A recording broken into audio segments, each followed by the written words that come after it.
Okay, thank you for all coming to the board meeting for Thursday, September 28th. Any declarations of conflict or pecuniary interest?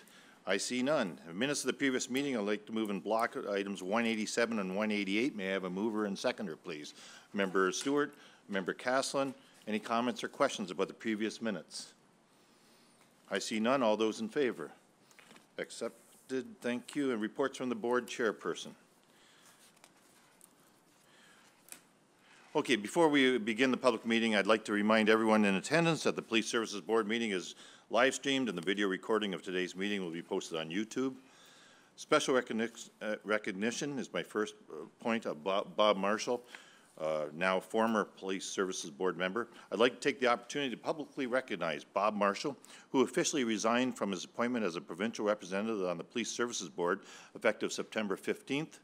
Mr. Marshall was a long-standing board member who served with dedication and commitment since he was first appointed to the board by the provincial government on April 4th, 2010.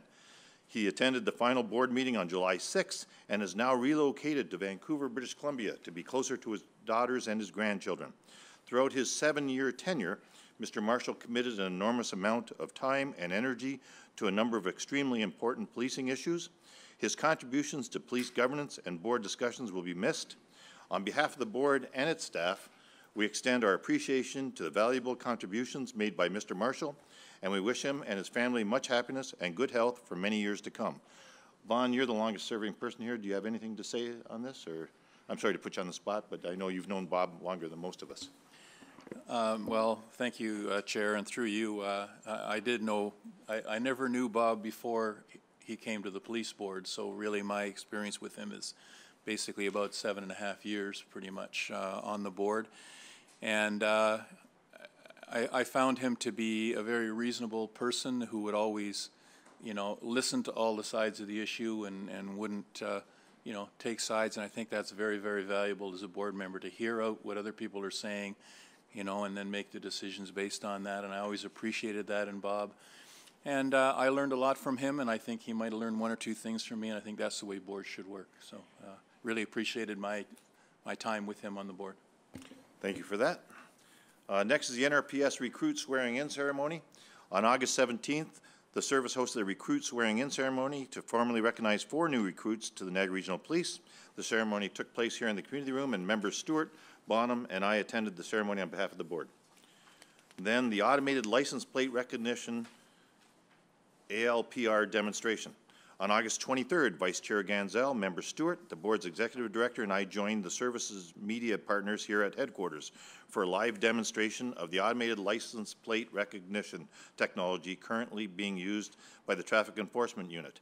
This technology is new to Niagara and consists of a series of cameras affixed to the roof of a police vehicle that automatically takes photos of license plates. The information is then compared with Ministry of Transportation Ontario and the Canadian Police Information Centre, CPIC, records for plate recognition to alert police of potential violations such as stolen vehicles and plates, expired validation stickers, and suspended drivers. And I was at the License Bureau renewing my plate a week after that, and my birthday is September 2nd, and this wakes up a lot of people because with the vehicle going down the street now, we all thought that, we can do it any time in the month of September. And now on September 3rd, I would have been nailed if I hadn't been there in time. So, and she said, as a result of the article in the paper, there were more people coming in now. So hopefully this changes it on behalf of the province and on behalf of the officers. Next is degraded license plates. There's been a drastic increase in the number of plates that are peeling, fading, rusting, etc., which make it difficult or impossible to read. I know that much of this problem is related to a manufacturing defect that causes the plates to prematurely degrade. Although this is not the fault of motorists, this frequency of unreadable plates has made the situation problematic. Over the summer months, the service has been educating the public regarding degrading license plates and launched an education campaign to get more awareness out about this issue. The ministry is well aware of this issue and will replace plates that have a 5-year warranty free of charge.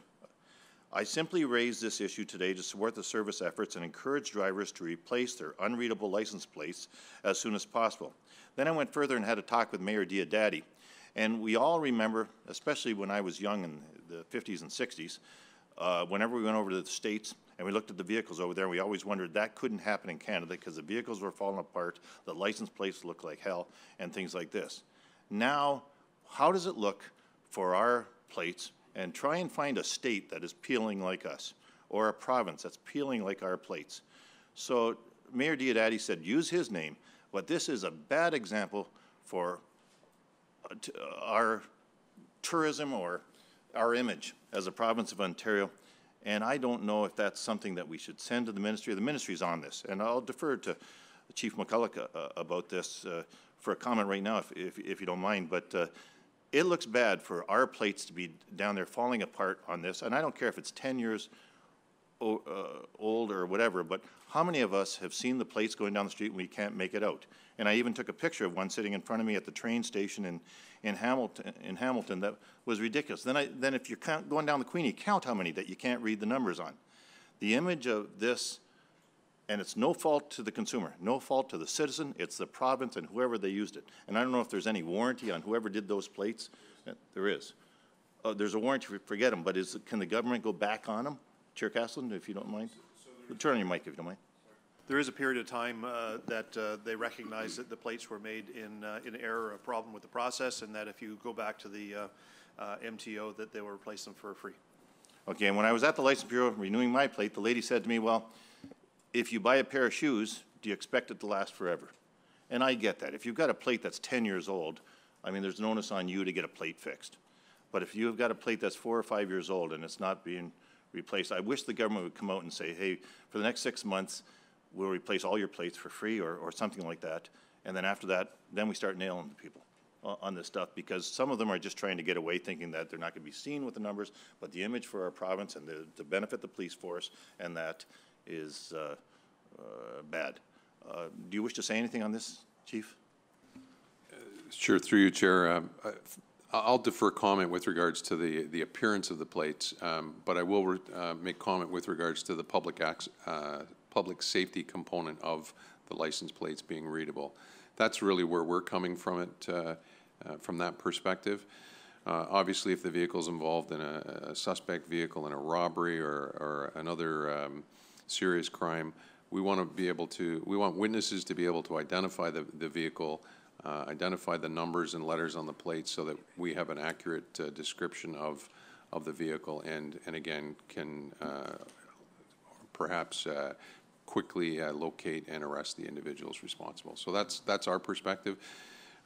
We're continuing our efforts to educate the public with regards to the issue with the license plates and laying charges where it's appropriate. I'm sorry to ask a question on this, but I must. If you pull someone over and their plate's falling apart, do you give them a warning and ask them to come back and get it checked? Or is it just written up on the computer and if the next officer pulls them over, they realize there's a warning? The officers will use their individual discretion each time, and they'll weigh out the circumstances for that particular traffic stop. We have the ability now to enter warnings that have been registered to that particular driver in the past. We can put those into the computer system. So we'll be able to see that, you know, 2 months ago they were stopped for the same offense, given a warning, and that will likely trigger the officer to issue a traffic ticket on that stop. That's great. So Mayor Diodati and I both stand united on this, saying that it looks bad, it's bad for the police, there's no upside on this, and it's not the citizens' fault. So the government might have to bite the bullet and replace them free of charge, but we have to do something for this. Okay, next on it is the Marine Unit Boat Ride. On September 7th, board members attended Navy Hall in Niagara Lake, where they boarded the Zodiac 940 Static Ice Patrol vessel for a demonstration and tour on the Niagara River from Navy Hall to the Niagara Hydro Plant, which is an extremely small portion of the entire 938-kilometer waterway patrol zone that is policed by the NRPS. Members were provided an opportunity not only to view the vessel, but also experience its maneuvering capabilities while operating in Lake Ontario. The Zodiac serves as a multifunctional operational vessel that is capable of weathering the rougher waters of Lake Ontario while offering police the option of placing the vessel on a trailer and moving it to Lake Erie to assist with incidents that occur in those waters as well. I particularly enjoyed this because I knew the chair of the region had a meeting at Niagara College right after that, and he got thoroughly soaked. Member Caslin, do you have any comments on this item or not?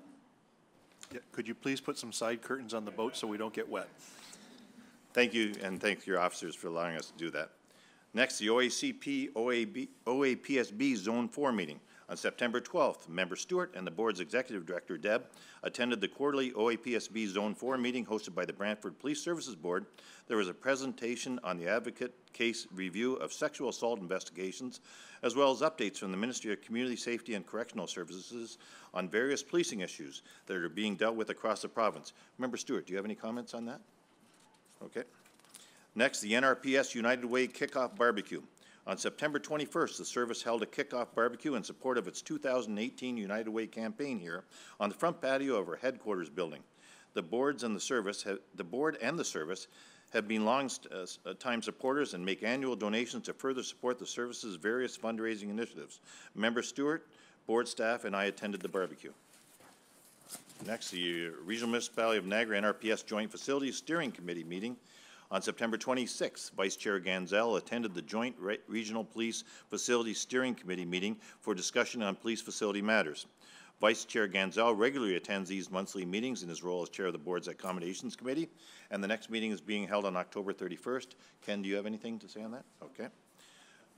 Next, the Kristen French CACN Second Annual Spotlight Gala. On October 19th, the Kristen French Child Advocacy Centre, Niagara, will be hosting its second annual Spotlight Gala at Club Roma in St. Catharines. The Kristen French CACN is a charitable organization that opened in 2008 to help children and youth who have been physically or sexually abused. I have witnessed violence or have been victims of internet luring. Hundreds of youth and adult witnesses have been interviewed at the centre, which serves all 12 of Niagara municipalities. Members interested in attending the event are asked to confirm with board staff. Last, the upcoming Police Service Board meetings. The next Police Service Board Committee meeting is Thursday, October 12th at 8:30 here. The next board meeting is Thursday, October 26th at 8:30 again here at Police Headquarters. Chief, I defer to you now for your comments. Thank you, Chair. I'll first report on our marijuana grow operations in Niagara for the month of July and August. I have 2 months to report on, so I have a fair bit of material here. In the month of July, we seized $57,000 worth of marijuana, and in August, $674,000 street value of marijuana, bringing the total street value seized in 2017 to $4.3 million. And with regards to homicides that have occurred in 2017, we've had so far 2 homicides to date. Comparatively, in 2016, we had 1. In 2015, we had 6. 2014, 3. And in 2013, we had 6. So we will hope the trend continues the way it's going for 2017. Robberies in the month of July, we had a total of 19 robberies that occurred in the Niagara region. 8 of those have been cleared. 9 of those are still ongoing with no arrests that have been made, and 2 of those have been reported as unfounded. In the month of July, we've had 21 robberies that were reported. 4 of those have been cleared. 15 of those are still ongoing with no arrests, and in those 21, there were 2 that were unfounded as well. As far as traffic fatalities in the month of July, we had 1 fatal collision and 2 life-threatening motor vehicle collisions, and in August, we had 1 fatal collision and 1 life-threatening motor vehicle collision. So if we look at our totals as of August 2017, we have a total of 12 collisions, fatal collisions, thus far this year, representing a total combined 12 deaths that have resulted from those. Comparatively, we had 20 for all of 2016. Again, we'll hope the trend continues for 2017 as well.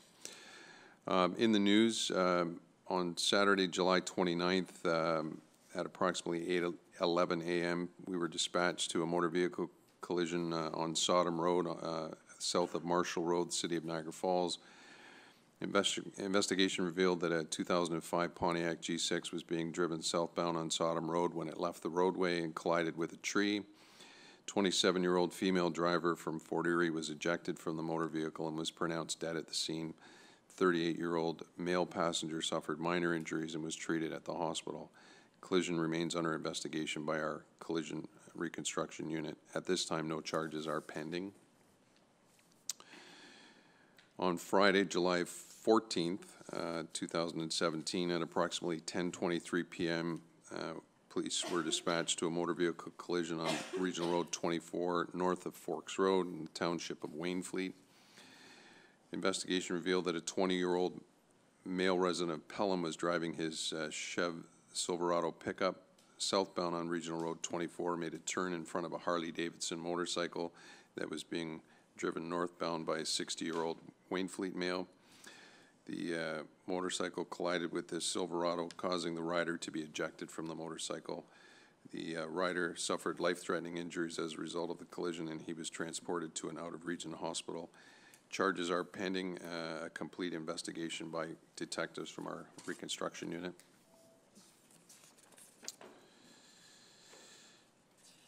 On Monday, August the 7th, at approximately 2:30 p.m., we responded to a report of a motor vehicle collision in a private driveway in the back home of on Sugarloaf Street in the city of Port Colborne.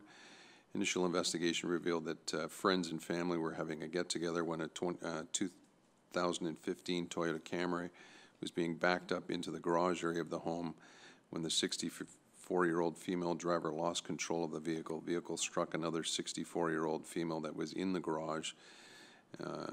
The female who was struck suffered life-threatening injuries and was transported from the scene by ambulance, and unfortunately she later succumbed to her injuries.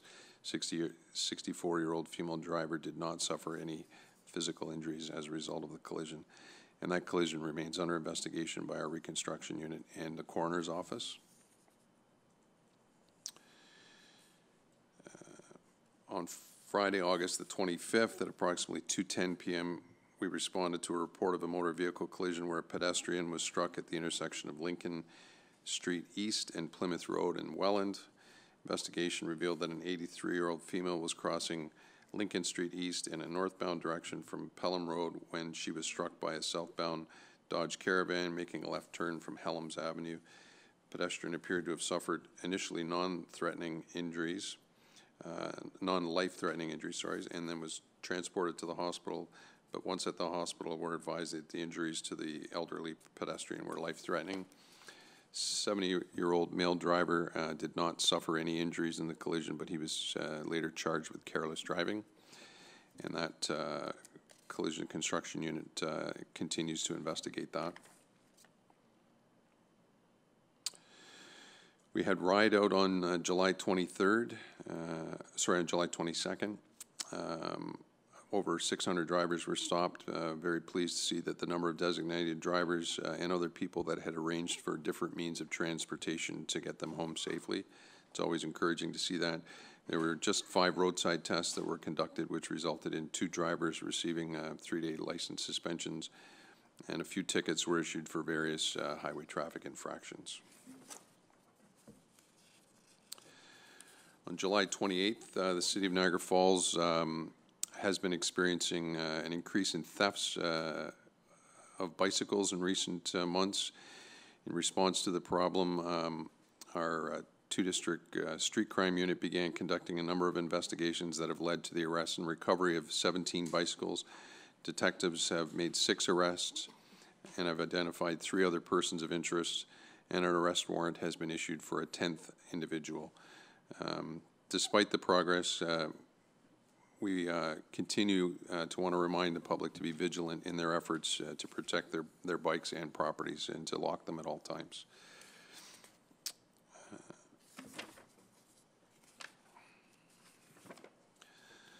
On Thursday, July the 6th, at approximately 1:40 a.m., members of Niagara Regional Police Service attended the Mansion House on William Street in St. Catharines in response to an assault that had just occurred. The victim was located outside the back parking lot that exits onto Ontario Street with an injury to his head. The extent of the injury was unknown at the time.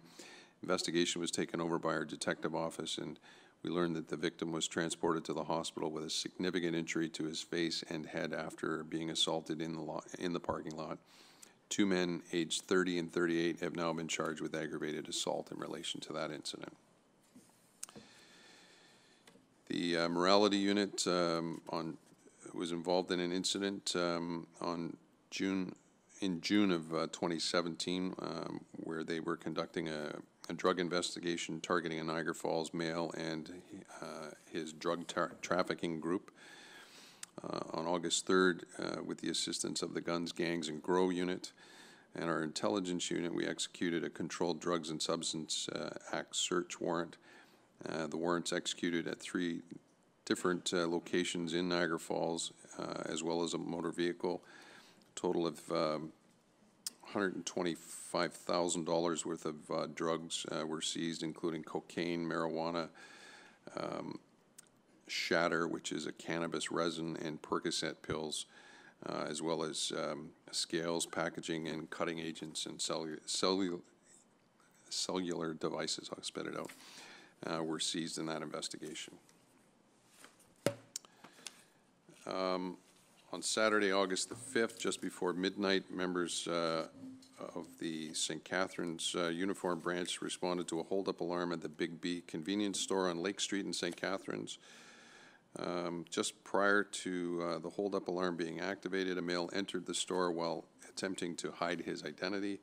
Male attended the counter, demanded the store clerk give him money from the cash register. The male kept his hands in his front pouch of his hoodie, pointing what appeared to be an unknown object at the store clerk, creating the perception that he had a firearm. The store clerk was able to press the silent alarm, alerting the police while he was stalling the male inside the store.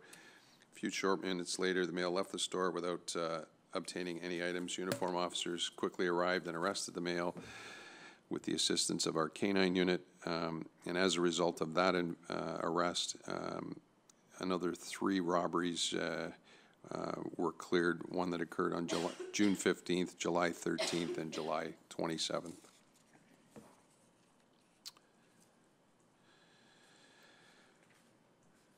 Four people are facing charges after a vehicle stolen from Toronto was located in Niagara Falls with a stolen, restricted, and prohibited device inside the vehicle. At approximately 2:14 a.m. on August the 9th, officers in Niagara Falls observed a vehicle in the parking lot of an establishment on Lundy's Lane. Initial investigation determined that the vehicle was stolen from Toronto on August the 8th. As officers approached the vehicle, 4 men and 1 woman exited the car and attempted to walk away. 3 of the males and 1 female were arrested and now face charges. The 4th male fled on foot, and we are continuing to pursue identifying that individual.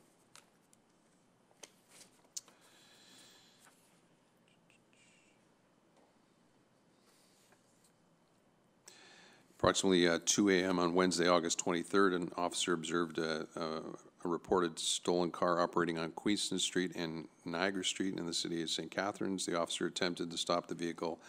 However, it fled at a high rate of speed. The vehicle was quickly located abandoned in a nearby parking lot on Maplewood Drive and Linwell Road. Members of the K-9 unit, along with 1 district uniform officer, searched the area, and 3 suspects were arrested in that incident. On August 29th, members of our 2-district street crime unit conducted an investigation on 2 males who were observed by police to conduct drug transactions in Niagara Falls parking lots. As a result of the investigation, the male was arrested inside a local store with the assistance of uniform officers. A large quantity of heroin, cocaine, and money were recovered. Total value of $9,900 worth of heroin and 9.6 grams of cocaine and a sum of cash were seized. 2 men are now arrested and have been charged in relation to that. On September 1st, during the month of August, members of the Niagara Regional Police Guns and Gangs and Grow Unit commenced an investigation into a suspected marijuana grow operating in the rural area of Wainfleet. As a result of investigation and observations made, we obtained a search warrant for the residence and a greenhouse on Wilford Road. And on August 31st, with the Guns, Gangs, and Grow unit, with the assistance of our Special Investigative Services unit, executed a warrant and arrested 2 males inside the greenhouse.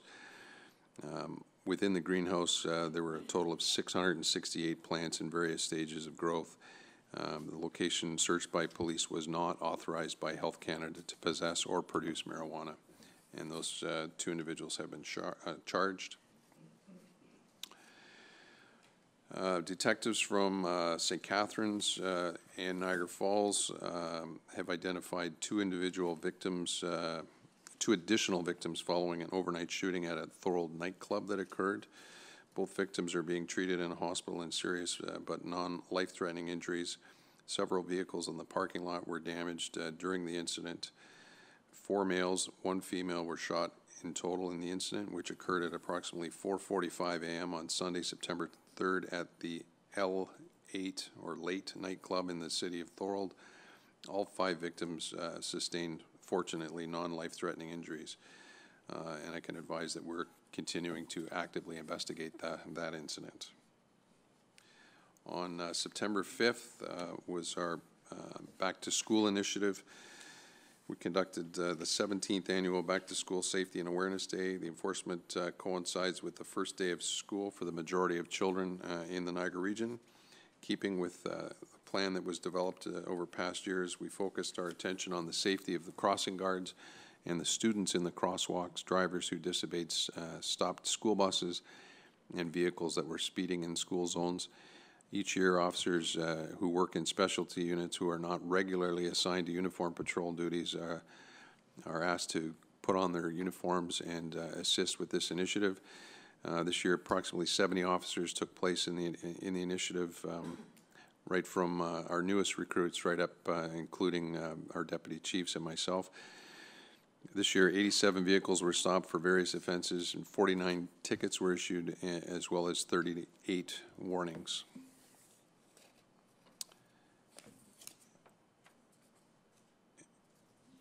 And that's all I have at this point in time. Okay, thank you for that. Any questions of the chief? Member Barrick. Great, thank you, Chief, for that update. And I must say, I've noticed increased community activity from the service, which is appreciated certainly in the Port Colborne community. And I wanted to ask, and certainly it's an operational matter, but it's kind of in line with the increased awareness around the school back to school initiatives. In Port Colborne, on Clarence Street in particular, anyone who's familiar with the city, between Steele Street and Rosemount, there's 2 schools at either end of Clarence, St. Patrick's and Steele Street School. And that strip in between, I've heard from several residents now that they're finding, especially with the end of Clarence Street on the west end is opened up to Cement Plant Road. That's opened up now, so it's resulted in increased traffic, number one, but because it's kind of in between school zones, it's still a risk factor for a lot of kids that use the sidewalks there with respect to, number one, increased traffic, but more importantly, the speeding that's happening there. I've heard it referred to a couple times as it's become a drag strip. And so I committed to those residents who live on Clarence Street and those who expressed the concerns that I would bring it up here today and make the request on their behalf if there's an opportunity to have increased physical presence and possibly enforcement, just so that deterrence level. And the community sees that, to your point, especially with the back to school safety and things like that, we're taking it seriously. Through you, Mr. Chair, thank you for bringing that to my attention. We will make Staff Sergeant Chris Healy aware of that request, and certainly will put an increased effort for patrol officers to be in that area, and both as a deterrent and as well to conduct speed enforcement. Thank you very much. So Member Stewart, then Member Castle. Thank you, Chair, and through you, just again on the schools theme. In recent, last few years, they've been getting more of these flashing light speed reduction to 40 kilometers an hour in certain school zones. And I'm just curious, is that done by the individual municipalities, or who's sort of in charge of that? Through you, Mr. Chair, I believe that's done through the municipalities. We're certainly consulted with, as are the stakeholders, such as the DSPN and the other school boards would be consulted with. But it's an initiative that I believe is driven through the municipalities. Okay. Just to follow up on that, I've noticed that in my treks from my house to the Y, I can't seem to get there without, going by at least 2 schools. And the timing that's set on these things seems to be a little off, and I'm just concerned that it's going to start to convey an image to the public that, oh, these lights are just flashing and they don't really mean anything. Like, for example, I'll give you an example of one on Vine Street near Scott. There's a zone there, and yesterday at 25 after 9, I drove there and the lights were still flashing. And there's no crossing guards in sight. The school's been in for 25 minutes. And I didn't know if other people have noticed that, and I've noticed it in a few areas. I'm just concerned what I think is a good idea. All of a sudden the public starts to lose faith in it because it just seems to be off on its own and not really relating to the actual times when we should all slow down for the kids. So I don't know if I should just communicate with, in my case, the City of St. Catharines or what on that issue, but perhaps some of the timing issue needs to be addressed. So,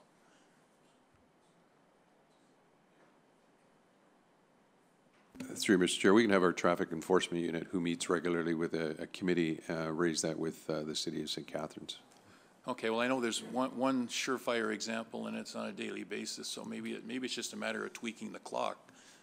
But I'd like to keep it such that people believe in it, and when society believes in it, it works. But if you don't, as I say, it'll start to fall by the wayside. So thank you for doing that. Member Castle.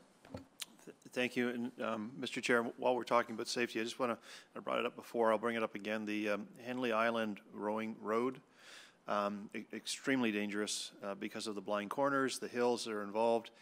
And I can tell you that often the children, the high school or college children are using it as a place to run and do their exercises. And by the time they get back from their exercises, they're extremely tired. They're running in the middle of the road. And other students who have advanced to having their driver's license are using it as a raceway because they're generally late to get to their practice. And it creates an extremely, extremely dangerous situation that needs to be addressed on a continuous basis, not 100% of the time, but needs to be on the radar on a frequent basis to make sure that people understand that there is a very dangerous concern there. And this won't result in a kid getting bumped. This will be a certain death. So this is a certain fatality, and it needs to have our full attention. Thank you for that, Member Caslin. I'll be sure to pass that along to Inspector Sawicki. Having rode in high school and ran on that road many, many times, I know exactly what you're talking about, and I can understand the safety issue that you're referencing. And while we're there, and since we're going to be in the area, I can tell you that it's become a drug haven on the right side parking lot. If you stay down on below the Henley Clubhouse, every day there is drug and alcohol activity taking place in that area. I am there every day, so I see it, I witness it, and so it's just complicates the roadway even further, as well as the illegal activity that's taking place in the park. Pass that on to Inspector Sawicki again, and our street crime unit can take a look at that. Thank you very much. So, Member Caslin, should the City of St. Catharines be involved in that at all for that road too? Like, be it speed bumps, be it whatever, you were talking about the speeding on it? Yeah, it's interesting that that comes up as a concern now after we've spent all the money on the bridge and did not provide walking lanes on the bridge. And the bridge, quite frankly, is a extremely dangerous area because there's nowhere for pedestrians to go. It's a very narrow bridge, and it's expected to be used by both pedestrians and cars, and creates a very dangerous safety hazard. So I think passing that along to the city would be important to do. So I'll defer that to you with your position to talk to the City of St. Catharines about. And it wouldn't be the first time. I've already done it, and I'll do it again. I have no problem. Our board or the chief, would you like to bring it up with? Our traffic enforcement unit at their committee meetings that they have can raise that issue as well, and perhaps some speed calming measures could be put in place there. May I ask that it be reported back to us with what the plan is after that, if we can, so Member Castleton can know if the city's doing something, or if they're not, we should try something else. So yeah, we'll do that. Thank you. Any other questions for the chief? Okay, I have a comment on that late, or the L8 nightclub item, and this is a compliment to the police. That night I got, as I've already explained to the chief and others, I got a call, and I don't know what the date was at, but it was a Saturday night at about 11:30 from the organizers of it, one of the owners, about too much police presence, a ride down the street, things like that. And I thought I might as well hop in my car and go up there because, as you know, I go to bed early, and when I'm woken up, I might as well be up all night. So I took a drive out there and got there about, I think it was 11:19 or 11:30. Never saw a cruiser anywhere around there. Took a drive from the Sundowner out, never saw a ride set up, and I was proud of that for the fact. Then I drove into the site, talked to security at the site, and they said, we see cruisers going by here. We're very happy. Talked to the security officers, got a different take. They were so happy with the police presence going by, stopping in to see how it was going. And they had heard about ride down the way, but I get it with ride. You set up for 15 or 20 minutes. I don't know what your policy is. Then you move somewhere else. But the talk was around, there's ride down the street, we better watch it. And that served all the great purposes of having the bride there for that. And I was proud for the answer, and I was glad I took a drive up there because I knew I was going to get a complaint on the Tuesday and have to report back to you, and then not know all the sides if I wasn't out there. So a compliment to the force on how they set up ride, and the talk goes around. It's just like radar. You set up radar for 5 minutes somewhere, people talk about it for a year, and that watch out for that cruiser down there. In this case here, it was nice to hear, and it was nice to have security come out to me and compliment the police on them stopping in to see how things are going and that. I know there was a shooting 5 hours later, and I know stuff happens, but from a police standpoint, you did everything right, and I want to compliment you on that. So. Thanks very much, and I'll be sure to pass that along to Inspector McCaffrey, actually, who's here, and Acting Inspector Gord Nash, who coordinates our traffic enforcement areas. Thanks. Thank you. Okay, next, no presentations or deputations, Deb? Okay, consent agenda items. I'd like to move items number 189 and 194 in block, if I could. Moved by Member Barrick, seconded by Member Castleton. Questions on these items? Anybody want to start, if there's any? Member Ganzel, which item, please? Chair, it's going to be item number, the first one in the set, 189. Okay, go ahead, please. It's strictly a question for you to the service. I'm looking on page 11, which is called Appendix 5. It's called 2018 Capital Project List. On that page, there is a line item for $3 million attributed to Niagara Regional Police Service, body-worn video camera implementation. Just an update or a status from a service perspective where we are with body-worn cameras. If I remember, probably from the latter part of last year, I know we were looking for some report back from a project that was run in Toronto Police Service at the time. I think that's concluded, but I'm not sure of the outcome of that conclusion. I had the impression that it wasn't as successful as we might have thought it would be. So just some comments as to where that landed, and are we still thinking of doing an implementation in 2018 for this, or do you see this a little bit further down the line? Through you, Mr. Chair. Back several months ago, Toronto Police was the police service that was doing a pilot project really on behalf of all police services in the province that were kind of waiting to see how that project evolved. They worked closely with MAG and the Privacy Commissioner with regards to how that project was implemented.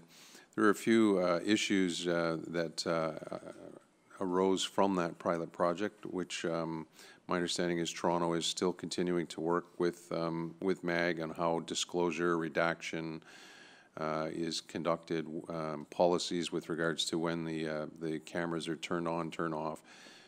All police services in the province of Ontario are still awaiting further guidance on how those issues are going to be resolved.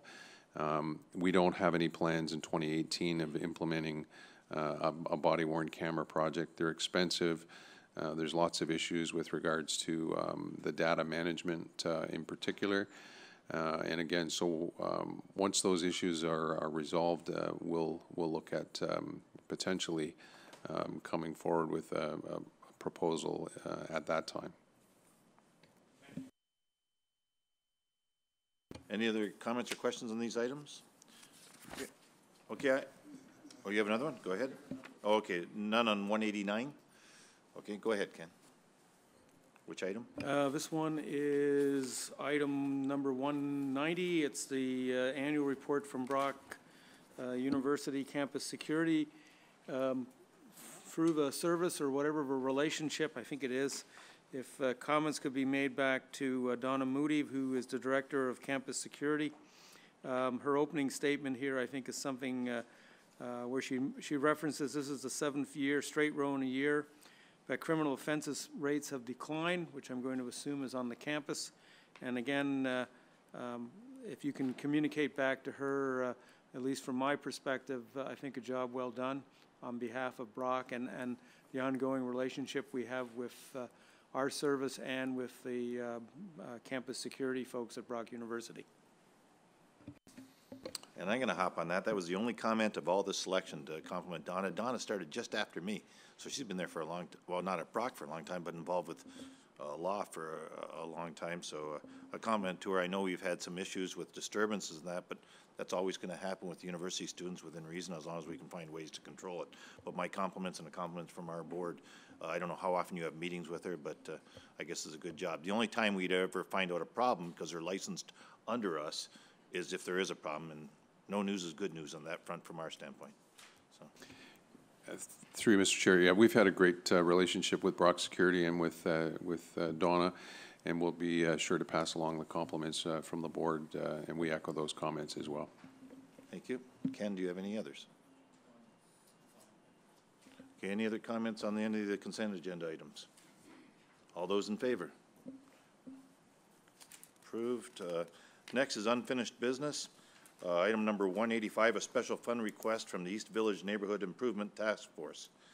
Can I have a mover and seconder to put this on? Member Barrick, seconded by member, a seconder, please. Seconded by member Caslin. Comments or questions on this item? Member Barrick. Great, thank you, Chair. I do want to speak a little bit about it with respect to the East Village Task Force. It was created by the City of Port Colborne in order to encourage and affect positive changes in the appearance of the East Village in Port Colborne and the culture and safety of residents there. The East Village is a small community of about 250 homes and a population of about 700 people. And this board may recall when we held a board meeting in the City of Port Colborne, we received a presentation from the East Village Neighborhood Improvement Task Force at its July 2016 meeting, and enforcement was the top issue and their top priority, and it still is. So I'm happy to get this request from the task force of $2,500 from the board special fund to assist in conducting a community engagement project. And so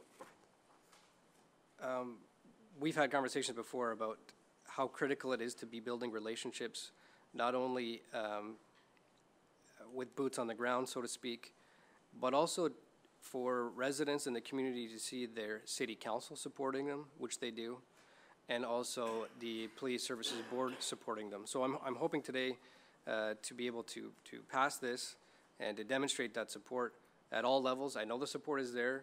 with the frontline officers in the community. Have been making tremendous inroads with respect to building the relationships with residents locally, with the task force as well. But I really would like to show the support, not only that's there from the city, but as well as the board. So I'm looking for support for this morning. Thank you. Okay, Member Caslin.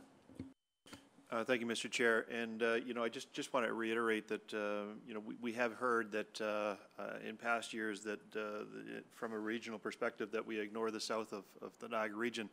I want to make sure and be clear that I do not ignore the south of the region. I find that the south is just as important as the north, and I want to make sure that adequate service is provided in both the north and the south, in fact, the entire region. I've spent a lot of time in the south of Niagara during my term as regional chair.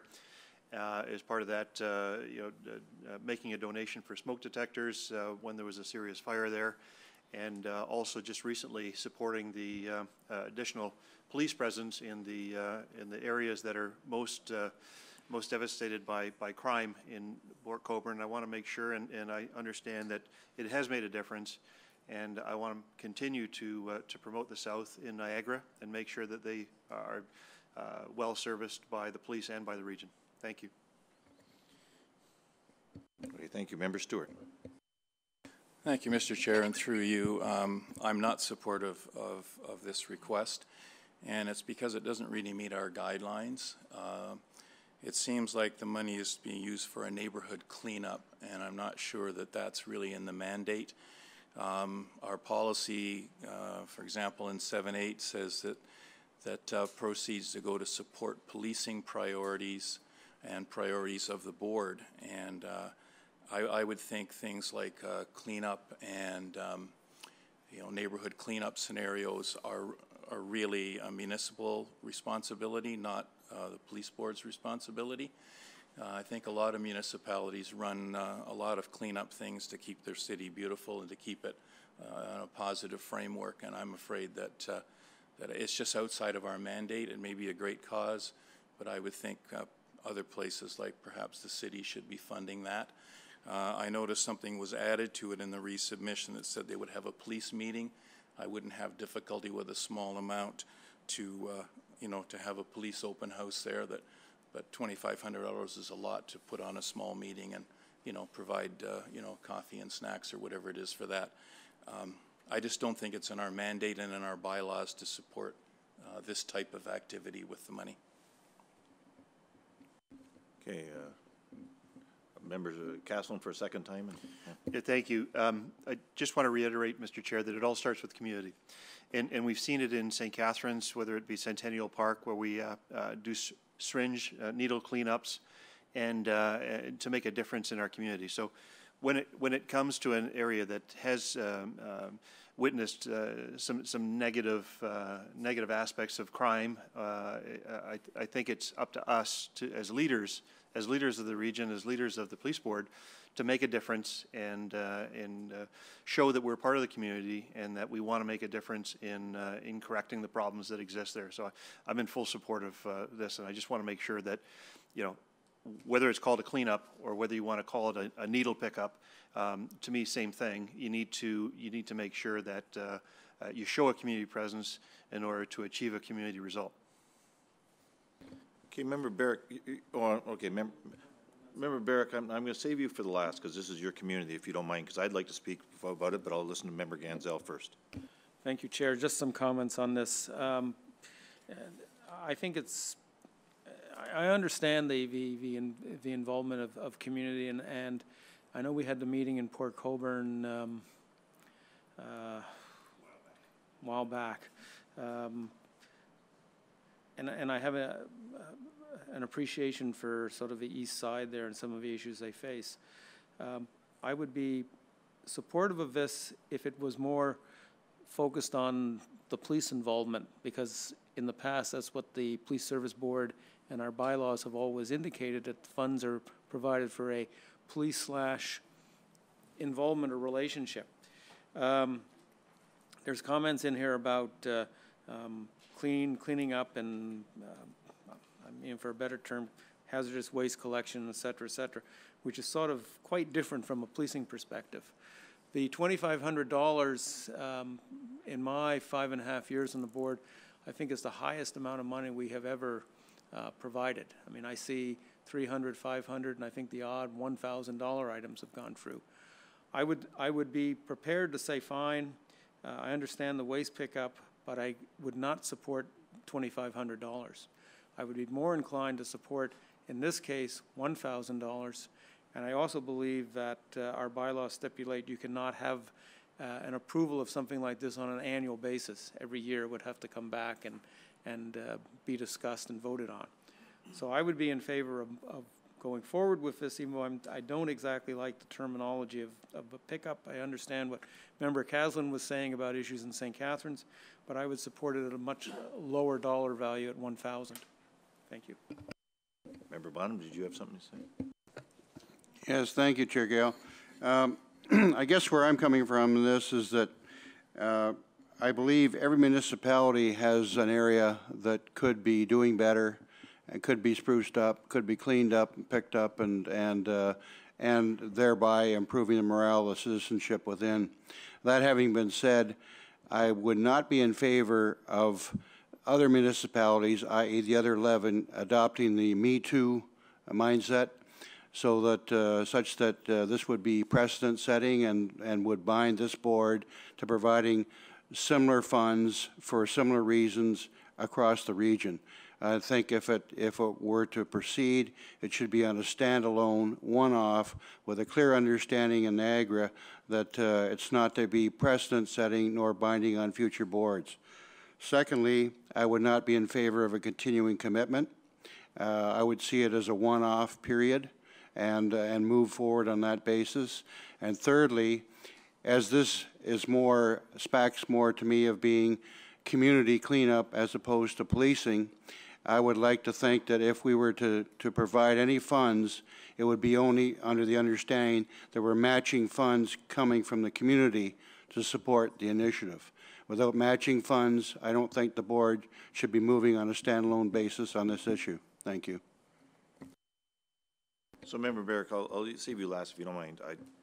I'm going to touch on the last comment you made there. I would take it, and Member Barrick, if you can, when you make your comments, that the city is putting in at least this much towards something like this, but you can comment on that. I agree so much with Member Stewart on what he said, and Member Ganzel, but I recognize also that Port Colborne was where we attended because they had a problem on the east side. And Member Barrick and I walked the streets, former Chief McGuire and others went around there because of the problem. So this isn't the same as your community in Vineland or in Niagara Lake or something like coming to us and saying, me too, I think, on this. But I agree that it shouldn't be $2,500. I think $1,000, like Member Ganzel said, is good from us to give to this because it has to fit our mandate. But this one is where it brought home to me more about community. And this is where I've been talking to Chief McCulloch and others. It all started with Port Colborne, with our meetings out there about community, about going for walks, and this triggered everything. So from my standpoint, I owe it, and I think our board owes it for the amount of time that Port Colborne has spent trying to clean up the east side. But, Deb, does it say on there that they're asking for a continual amount every year? Does it?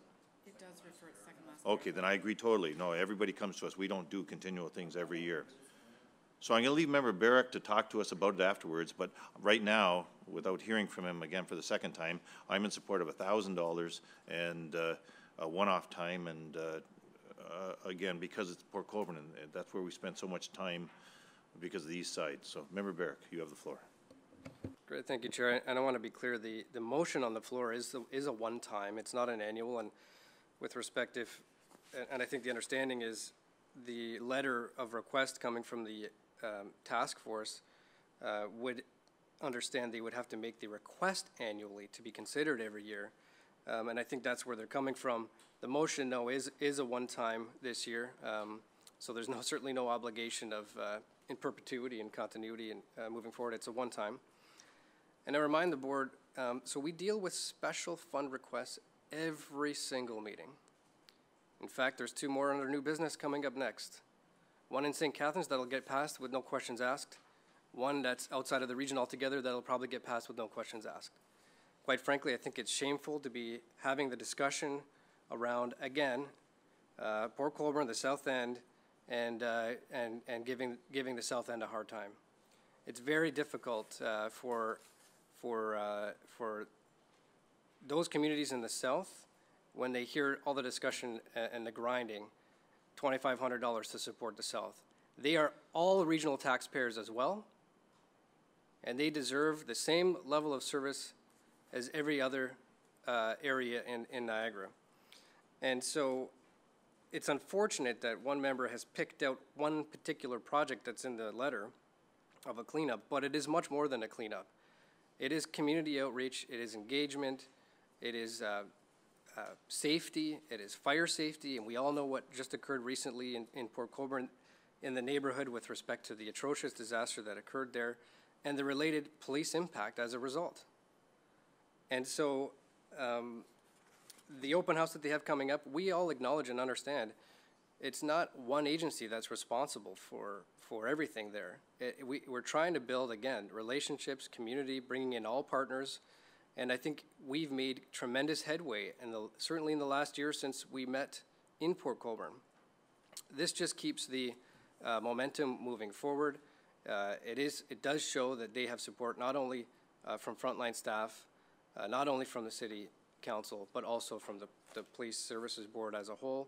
And again, it's a one-time. If they want to make the request next year, then it comes up for discussion next year as well.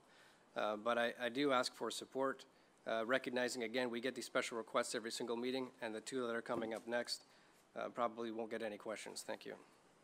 So has the city matched it, or is the city putting in this much money? The city contributes through their CAO's budget, yes. The same amount or more every year. Okay, so we have a motion here. Deb, how are the funds in our fund to donate to this? Unfortunately, I don't have the balance with me today. Normally, the service does report on a monthly basis, but I think there might have been some timing issues with the submissions of the financial reports. But I could certainly maybe I'll ask the acting chief if you get a balance or. Chief, and I'd like your opinion on this. I know that it's the board, but I'd like your opinion on this. I'm putting you on the spot. I know that, but you get paid for it. So let's go. Just with respect to community engagement, that's something that we as a command team have tried to establish, not in any one particular city, but all of the cities throughout the region. So I think anything that can engage the community, that portion of Port Colborne, the East Village, has certainly could benefit from increased community engagement, both from the police and from other aspects of the community, assisting with that community. So we'd be supportive of anything that could improve the relationship with that community.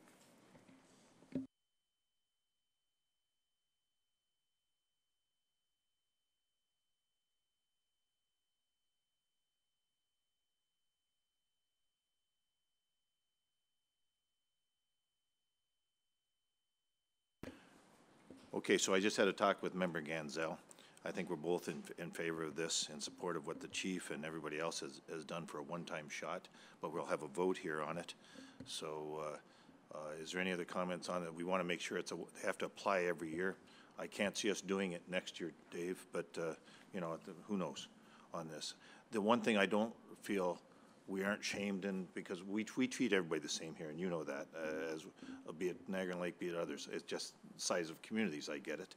But we went out of our way to go to Port Colborne and go for a walk through there, you, me, and others, and have the meetings out there. I do feel bad that the hub model has not been started there, and that's a lot of effort from Member Stewart, Member Marshall, and that. And I think that's another factor that we owe it to Port Colborne, because now with a new command team coming in soon, the hub model hopefully will get moving faster on this. So anybody else have any other comments on this item? Because the motion's on the floor right now. Member Bonham, then I'll go back to you, Dave.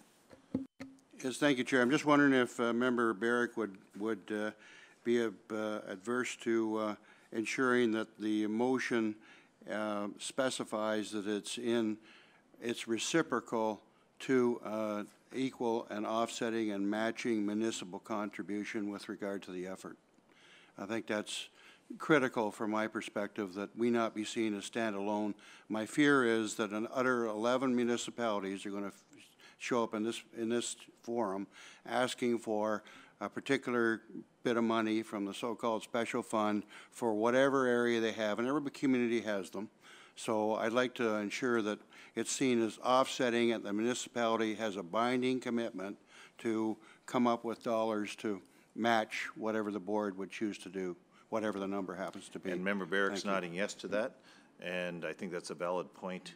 And the same thing would happen if Smithville had the same problem on the east side, if there's an east side of Smithville that has a problem or whatever, that we would analyze that too. But we spent a lot of time on the east side of Port Colborne, and we owe it to that area to help it. So unless anybody else has any other comment, Member Barrick.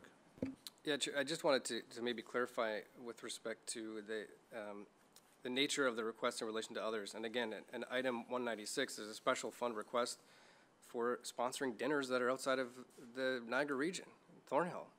So, you know, it's fine to have conversations around supporting community engagement and relationship building and building trust within our neighborhoods. But there's no conversation when we support sponsored dinners that are outside of the region. So, you know, I understand, I respect the precedent-setting nature of possibly that this would bring forward, but you know what? I welcome requests like this from other municipalities. Bring them here, because they're a lot better than sponsoring dinners that aren't even in the region. So this is exactly the type of stuff we should be considering and looking at. Thank you. Okay, thank you for that. No other comments? All those in favor? Opposed? Carried. Item number 196, a special fund request of Association of Black Law Enforcers. I'm sorry, I flipped the page. 195, the special fund request out of the cold dinner program. Can I move her and second her on this? Member Caslin, a seconder. Member Ganzel, do you have a comment on this? Member Caslin. A very worthy cause that I think every community in Niagara could benefit from. It takes a lot of volunteer time to do, and kudos to all those that do come out and volunteer for that. I think the $500 that's being requested is very much deserving and well worth, given the time and the benefit that the communities get out of that. Thank you. So I have questions on this, but what is the police involvement in this? Chief, do you know, is there police involvement in this? Because we have to have something.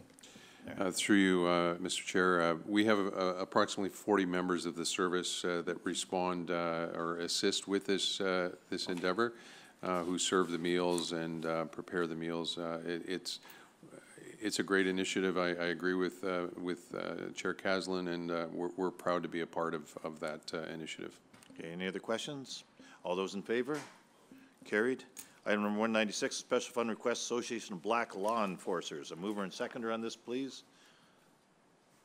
Any movers or seconders on this? Member Stewart, any seconders? Okay, this item doesn't hit the floor. Next item, number 197, NRPS Financial Variance Overview and Year-End Forecast. Can I have a mover and seconder on this, please? Member Bonham, Member Caslin. Comments or questions on this one? No comments or questions on this? All those in favor? Carried. Next, 198, the PSB bylaw, false alarm user fees. Mover and seconder on this, please. Any movers or seconders? Member Caslin, a seconder, please. Member Stewart. I know, Member Bonham, you have questions on this, please. Thank you, Chair. My concern with regard to this is it's, in my opinion, abusive and punitive of taxpayers, and the charge is based upon speculation with regard to hypothetical costs incurred by the service when they show up for a false alarm. I think we should be encouraging people to put in alarm systems that aids our efforts to deter crime in the area. This is penalizing those that have those kinds of systems in place on a very arbitrary, subjective, and not objective basis. So I would ask that the board review this arbitrary fine or levy that's imposed upon people when we show up for a so-called false alarm. I note also that there's nothing in here that suggests the board or the municipality of the region will make do in case there's a bad assessment, and in fact a false alarm is not a false alarm. People do suffer losses. There's nothing that suggests the municipality and or the region is going to be making those losses good when we've had every opportunity to forestall or to suffocate whatever the activity may be at the location. So my suggestion is that we amend or eliminate. Amendment to me would be acceptable from the standpoint that if there are no demonstrable and objective costs incurred, that there would be no levy of any kind of a fine or cost to the individual business on that basis, and that if there was to be an institution that had a system that was continually providing false alarms and it became a significant nuisance, that the chief of police and or the service would be in a position whereby they could levy a charge of a significant nature such that those in charge of that system would have a very fiscal reason for wanting to improve it, upgrade it, replace it, or not really a good alternative, but perhaps shut it down. Thank you. Thank you. Chief, I'm going to come back to you after I hear from the members here, and I don't know, I'll get your opinions. Member Caslin. Thank you. I guess my first question is, how many times do we actually charge this fee or this fine in a typical year? Okay, if you don't mind responding to that question, do they get charged all the time? So I don't have the numbers with respect to how many times that occurs. I know it's hit my pocketbook twice in the last year as well, $50 each time. And so we look at, we implemented this policy several years ago with the goal of not trying to penalize people, but to try to make them more responsible and make sure that false alarms are minimized. I can get you the amount of revenue that we generate from that. The goal, again, is we want to reduce the number of false alarms that we are responding to. There are other organizations that do it differently. They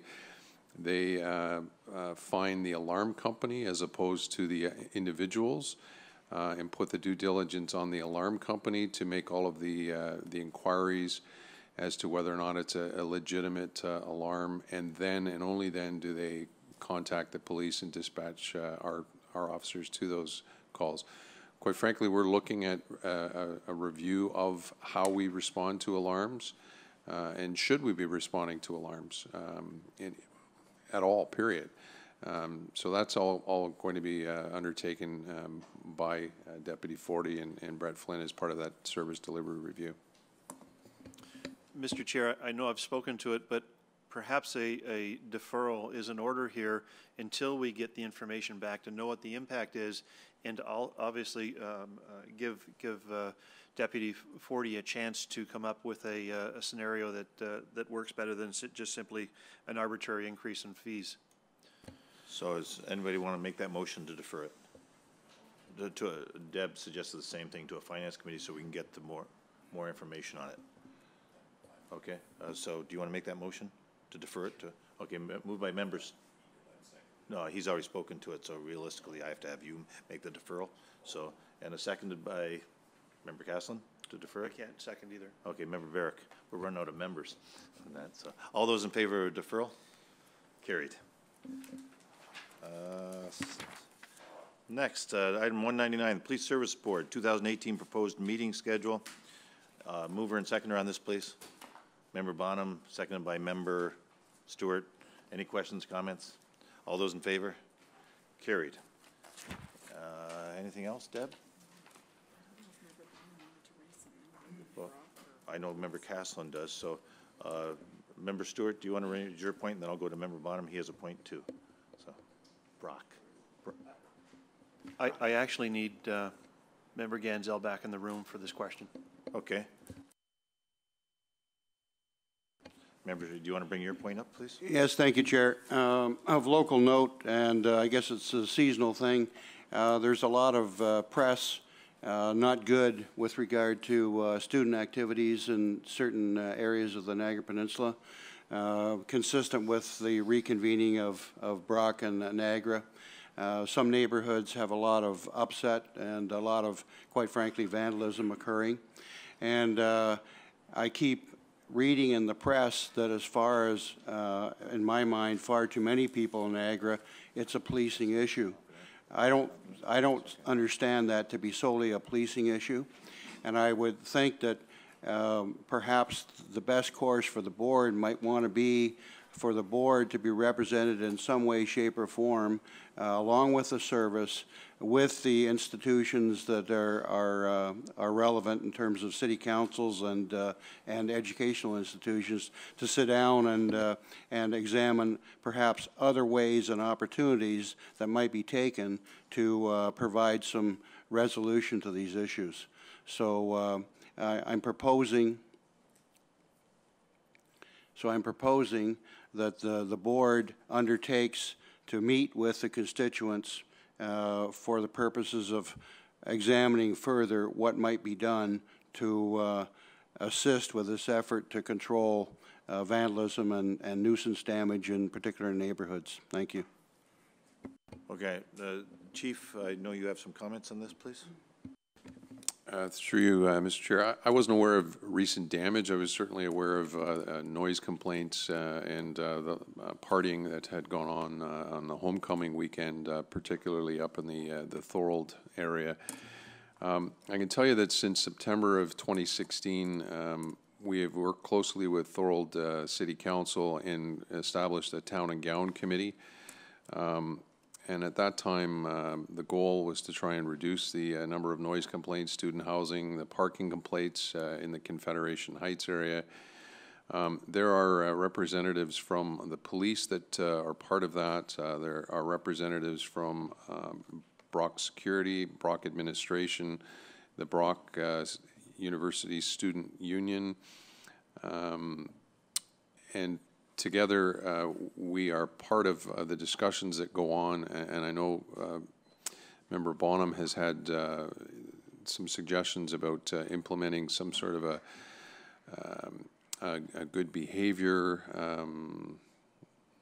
fee, if you will, for the students, and if they behave throughout the school year, that they get that money refunded back to them.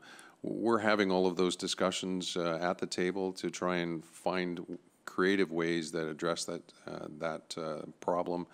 We're looking at best practices that are going on in other universities, such as in the Waterloo area. Obviously, they've got a big university population as well.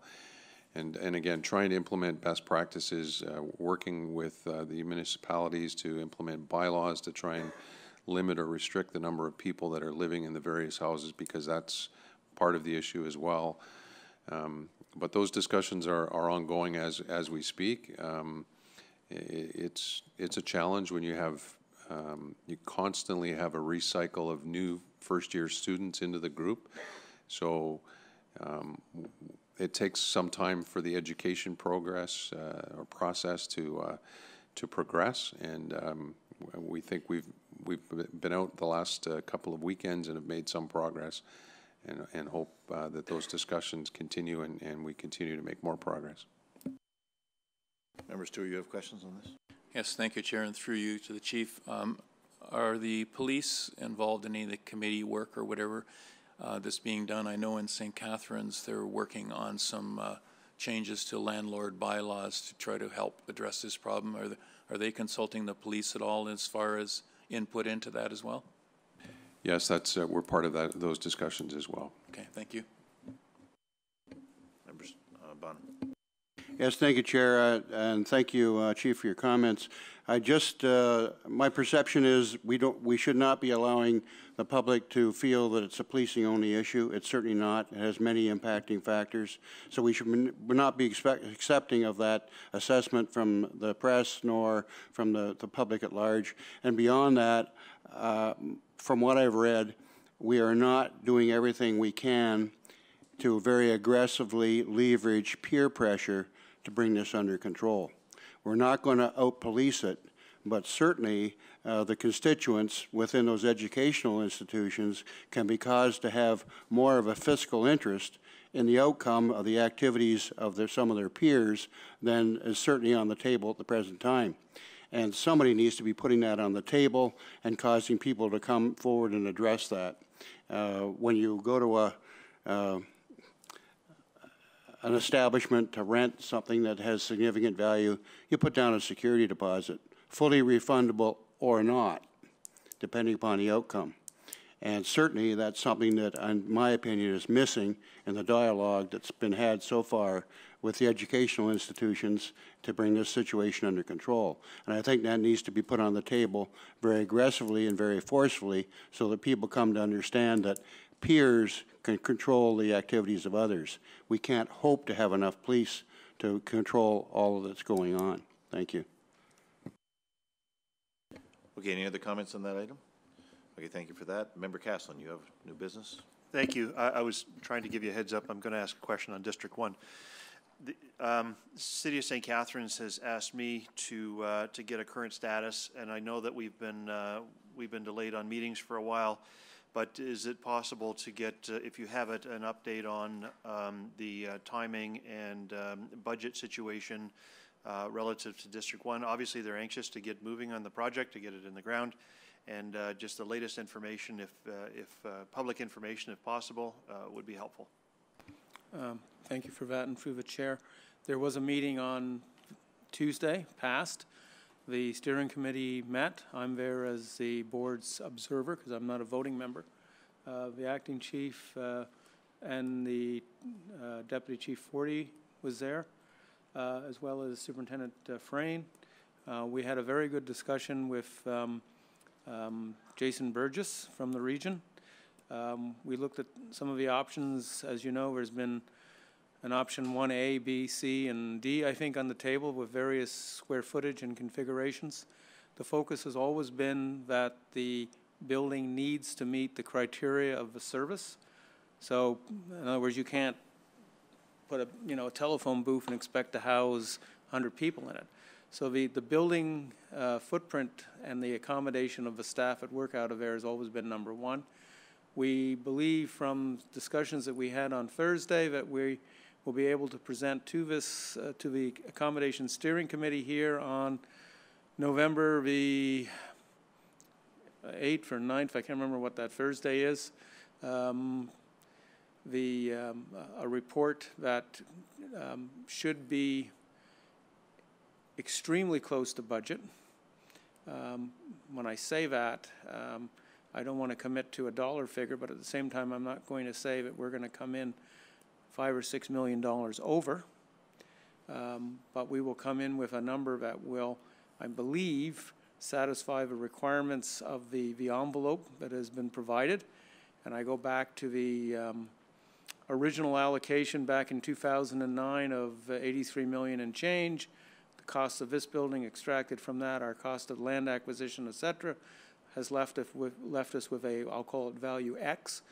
We're trying to stay within that envelope and at all possible come in at exactly what I call zero. In other words, not a dollar more, because I know that has been a, I won't call it a marching component, but it floats out there. So I think the board at our accommodations committee, as presented by the service, which will be on November 8th or 9th, will be a document that I believe that the board will be able to support and move forward. And I also believe that that will be an attractive solution for regional council, because I know that's obviously a component in this whole equation. And I would certainly have loved to put a shovel in the ground a year ago. Of course, we didn't. If we get approval on the 8th and our secondary approval at our full board meeting at the end of November, obviously it goes to regional council after that. Whether that meets your December meeting or whether that's into January, you still have to put tender documents on the street. That was part of a discussion. You're looking at 4 months from, if you want to call it go-ahead at regional council. April, May timeframe, those come back.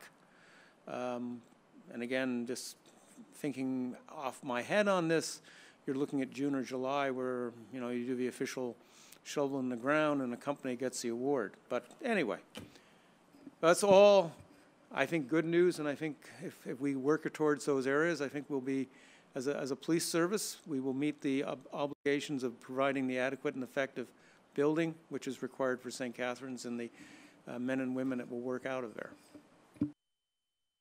I thank you very much for that, Vice Chair Ganzel. Definitely good news, and I can assure you that when it does come to Regional Council, I'll make sure that I provide best efforts to shepherd that through Council, and I know there will be some serious debate on that, but if we have achieved a budget, I'm sure that is a major concern of Regional Council, and I know that they want to get the station underway, and a start to build in June or July of 18 would be significant and a very welcome addition to downtown St. Catharines. So thank you for your efforts. The one thing we don't want to do is build in the winter. Chief, do you have any comments on this or no? Through you, Mr. Chair. Yeah, we're continuing to work with the architects and again tweak the design so that again it meets our operational needs. We're looking at different options with regards to the communications backup, working with the region at exploring different options. And what we'll present to you in November is a report that outlines various options, outlines the risks of going with option 1 poses this risk, option 2 poses that risk, and again, try and lay out all the scenarios so that this board has the most information available to them and can make the appropriate decisions. So it's nice to have Ken as the eternal optimist, and he's got us moving in next summer or whatever it is, or shovel going in the ground. But yeah, I get scared, and I understand Member Casson in budget and that, but we owe it to our new command team that's going to be coming in place in the next month or so or whenever, that to allow them to be hands-on on this and get involved in it, as well as Carmen D'Angelo at the region has weighed in on different factors on this with advice on this. So I appreciate the meetings you've had on this, and I appreciate, Ken, you coming to these meetings, but we have a budget we have and it was 17.2, and I don't know how we sell it if it goes over that, but I'll defer to you and I'll put up with the discussion when it comes in the first part of November. So thank you on that. Any other new business? Okay, this public meeting's, I'm sorry, go ahead, Chief. Sorry if I could, I should have probably said this at the beginning, but I just wanted to make the board aware of the first Niagara Emergency Communications Network meeting that's taking place on November 21st. Our Corporate Communications Unit will be hosting the first ever meeting, which will bring together the emergency information officers and public information officers, media relations officers from various stakeholders that could be involved in a public safety incident, or a major public safety incident within the Niagara region. The list of those participating in this initiative is large and does not include our local educational partners such as Brock or Niagara College and the school boards. The goal of this service through initiating this meeting is to develop a strong network of communications officers in order to better address public safety issues both in a proactive and reactive manner. The list of invitees is quite extensive. We've got the OPP, St. Lawrence Seaway, Grimsby, Fire in Town, Niagara on the Lake Town and Fire. All the municipalities are represented. Niagara Parks Police, Ministry of Transportation of Ontario, Niagara EMS, Canada Border Services, Niagara Region Emergency Management, Niagara Health System, CN, Red Cross, so all of the major stakeholders and players that you would expect in a major incident. I think this is a very positive step forward and can only enhance the communications when such an emergent incident happens in the future. So that's a very positive note. And I have one other positive announcement with regards to our an update regarding our records check backlog. The vulnerable sector employment record checks are back to their 2-week turnaround time, which is what we had hoped for. And the vulnerable sector volunteer record checks are now down to 6-week wait time, which is only 2 weeks off of what we had hoped our target to be is 30 days. So We continue to make, when there are special requests and extenuating circumstances, we always try and fit those in. I know that Gary Holden and the whole records unit have been working very hard to sort of re-engineer the process so that it's as streamlined as possible. And thank you for that. I know Gary Holden wanted to be here to make those comments, but he's away somewhere in a meeting today. And I said, these are nothing but positive, so I'd rather you be here. And I think he's going to mention it to us or explain this. But the vulnerable sector checks has been a sore point for many months now. So it's nice to, I haven't had any complaints in a month on that. And that's tremendous, especially with kids going back to school. So Gary's on it, and I appreciate the job he's done, and I'll be pleased to hear his presentation. On the other point, I'm glad on behalf of Terry, I think you brought up about that gas truck that hit by Martindale Road and that. It's nice to hear that you're all getting together on this, because I think you brought up about, or was it Vaughn, about the traffic lights? Why aren't the traffic lights all together in that? So I'm sure all this discussion will come up for a better future in that. Whose idea was this? Can you take credit for that? I'd like to compliment you. Is that you, George? Or is it not us? I'll have Superintendent Bench toot the horn of whoever it was. I would like to take credit, but it's not me either. It's Stephanie Sabrin, Phil Gavin, and Sergeant Gadro in our corporate communications unit. They're the primary go-to people that deal with the media releases and contact with the community during significant events. And they saw an opportunity to actually bring everybody together who fulfills that role in our different organizations, including our educational partners, just to make sure we knew the responsibilities and coordinated our own emergency responses and knew who to call to link up in times of need. So credit to them. They've done a great job, and they're continuing to move that whole process forward for the benefit of all. Well, please pass along our compliments to that, because that's necessary, especially for the comments that we brought up about that. You see it when it happens, and hopefully something like that doesn't happen again, but that stagnated the area and that. So, any other comments or questions? Member Barrick.